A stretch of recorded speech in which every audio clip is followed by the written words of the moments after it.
bevo.com. One of the things that's quite refreshing actually on your website and in your books is that you believe innovation can be easy. So what do you mean by that? Well, let me tell you what I mean, what I do mean and what I don't mean. The parts that's quote unquote, that are quote unquote easy is stuff like tolerating people who are annoying within some limits rather than automatically throwing them out. I was reading a little recession story a while back, and it said that some company that was required to cut staff had kind of, if you imagine a little an employee evaluation thing where everybody is graded 1 to 5, they took this as a great opportunity to get rid of their quote unquote problem employees. And a year or so later, they realized that they had also destroyed their engine of innovation. And so it's the problem employees, God bless them. And again, God bless them, as I said earlier, the irritable 28-year-olds in logistics who can't understand why this process is so awful. Because you look at a company like Dell, and leadership is as likely to come from a fabulous business process as from some sexy kind of product. And so our 27-year-old invisible guy in HR or purchasing, go back to the Container Store. What if it was a 28-year-old in the 11-person training department in the Container Store, which you've never heard about, who had a fabulous new idea for a training course that he had picked up from somebody else, blah, blah, blah, blah, blah. He's as important to the Container Store in his own fashion as whoever is the top designer at an Apple or in Armani world or what have you. A second way that I think is incredibly important, and I'm really stuck on this, is in every single thing you do, you are what you eat, meaning you are who you hang out with, period. If all of your vendors are multi-billion-dollar companies who are determined at all costs to have no road bumps in our relationship, they ain't gonna push you. And for example, though it's hardly a perfect indicator, my comment, I wrote somewhere at one point, and I said, never deal with a vendor if you can help it who is not in the top 10% in their industry in R&D expenditure. And that's hardly a perfect indicator, but it's not the worst sort of indicator. Procter & Gamble that defined what used to be called, I don't hear quite so much, the not invented here phenomenon, that is, if we didn't do it, it's not real. A.G. Lafley, who is the relatively famous CEO at the moment, said that from now on, half of our new products will come from things we find outside.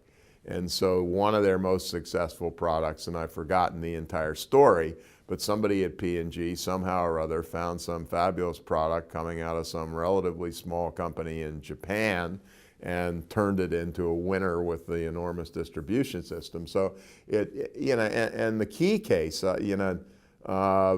Gary Hamel, the business strategy guy, I've said many times I'd give him a Nobel Prize for a single sentence that he uttered, most of which I won't be able to recall. But the sentence is, the bottleneck is at the top of the bottle. And he argues that the least diversity, probably in smaller enterprises as well as large ones, happens at the top.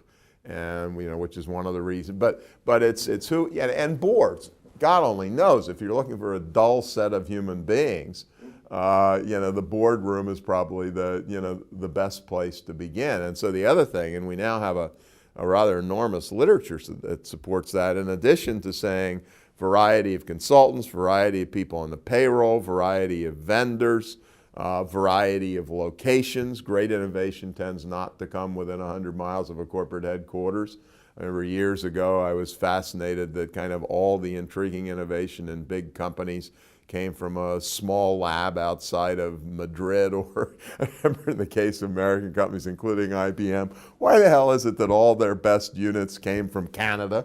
And the answer is far enough away from home and speaking another language, and things like that. My lowercase d diversity is I don't care what the project is, all over the map diversity, by which I mean left-handers, right-handers, particularly, and the British are worse than the Americans on this, non-university people versus university people, and if it's university people, they really don't all have to have gone to Oxford, Cambridge, or Harvard, or Stanford. But any mix, anything that constitutes mix and diversity helps. And God knows there are particularly in sizable firms. It's, we may do our gender thing, which of course I think is incredibly important, or we may do our skin color thing, which I think is important on many dimensions. But I'm talking about something way, way, way beyond that. Because if you do the gender thing, you can also hire women who all graduated from Oxford, Cambridge, Stanford, or Harvard. And frankly, it's some of those dimensions that are a hell of a lot more important than the standard indices or indicators of diversity. It's interesting because you say in your book that if you hang out with dull people, thou shalt become more dull. Yeah, well, I mean, one of my favorite things that I remember very well, I was doing, God alone knows why, maybe because of that, doesn't really know but knows a little, some predictive economic report years ago. And I was on a panel with the founder and CEO of Federal Express, Fred Smith. And I've known Fred for a while, and so amongst the little chit-chat as we were in the green room, I remember he turned to me at one point, and it was almost like being shot at. He said, okay, he said, who's the most interesting person that you've met in the last 90 days, and how do I get a hold of him? And I thought, bloody brilliant, literally, and you could argue they're so enormous now that it's not quite the case. FedEx consistently was doing stuff a little bit before other people were. Not forgetting your original question, you do all these things and you're still a long way from home free in innovation, to put it mildly. But if you don't do these things, you're doomed. Another piece of it, which is far harder, take an area about which I have great passion, which is the power of superb design. A company does not become design focused if they spend $2.5 million and hire a famous designer. It eventually has got to become embedded in the culture of the place, as it is at a place like Apple. I mean, Motorola, for example, had its Razor, and it was great design, but it was de facto flash in the pan. And it's not deeply embedded the way it is at some of the great design places, from an Apple in an obvious way, or a Starbucks, frankly, in the way they create their sensory experiences. Tom, some people are still fixated on Kaizen and slow, continuous improvement, but I understand that those companies that are focused still on that and incrementalism are doomed. I did one time see an analysis, I've never seen another one, and I'm not interested enough to follow it up, that said that superior long-term performance has a performance line with a high standard deviation. And this is really relative to Kaizen. It says the performance goes like this. It's saw teeth, and the survivor, but way below this person, is the person who gives you precisely the same earnings increase every year, year in and year out. There was a chemical company in the Bay Area called Raychem, and they were the masters of that. They would take this wacky project and that wacky project, and wacky project A would bring them near bankruptcy. Then, in fact, they would have a phenomenal project that took them off into the universe, and they'd have another bad one, and they went down, but not as far as they had before.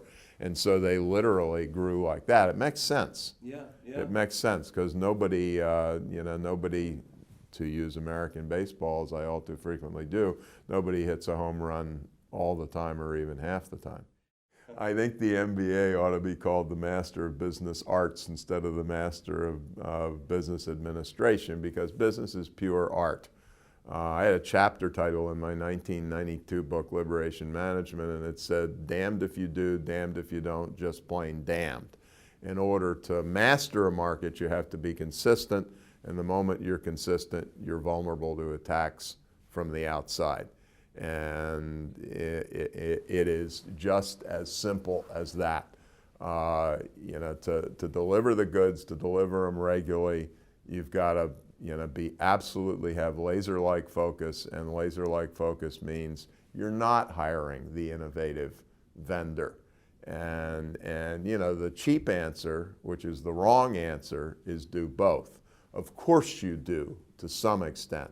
But I remember reading about Dell when they started to get into trouble a couple of years ago, and it said the entire reward system was focused on the guy who made a little tweak to the distribution system. Now, let me be entirely clear. We should all have Dell's problems. They changed the world with their business model, and they were wildly successful for 20 years, so God bless them. On the other hand, the odds of being the big innovator for the next 2 generations are pretty damn low, I would argue. I mean, one of the areas, Jim Collins and I agree on a lot of stuff and disagree on a lot of stuff, and one of the areas we really disagree on is I am appalled by the notion of built to last. You know, my bias is built to change the world and get 20 good years, and it's great for America and great for the shareholders. And, you know, long runs on Broadway are fine, but runs that are too long aren't. GM, I'm thrilled with GM. You know, as an American, they gave us, you know, they weren't really a powerhouse in a way. They were good, but not a powerhouse until the end of World War II. So let's say they were beating the heck out of the world by the time, you know, we'd come back, and it was a lot easier for us than you, say 52 or 53. And then the Japanese began to challenge them in the late 70s and challenged them significantly by the early 80s. So we got 30 fabulous years out of GM. Let us applaud and send them politely on their way, which, you know, let me not be glib. I've got incredible empathy for the 54-year-old GM guy who knows nothing but GM, whose pension was just canceled out of bankruptcy. And I acknowledge the god-awful mess associated with that. On the other hand, thanks, but I'm delighted that the Japanese were smart enough to build their transplants in the United States. And, you know, they may practice Kaizen, but relative to their overall practices, relative to our old car companies, that wasn't Kaizen, my friend. That was, you know, that was disruptive innovation, to, you know, quote Clay Christensen. But, you know, I said to somebody one time, they said, who's your favorite company in the world? And I said, Netscape. Born, changed the world, and died within 72 months. And then my question is, who the hell would you have rather worked for during that 72-month period, Netscape or the Bank of America? Or Barclays, to be a little closer to home.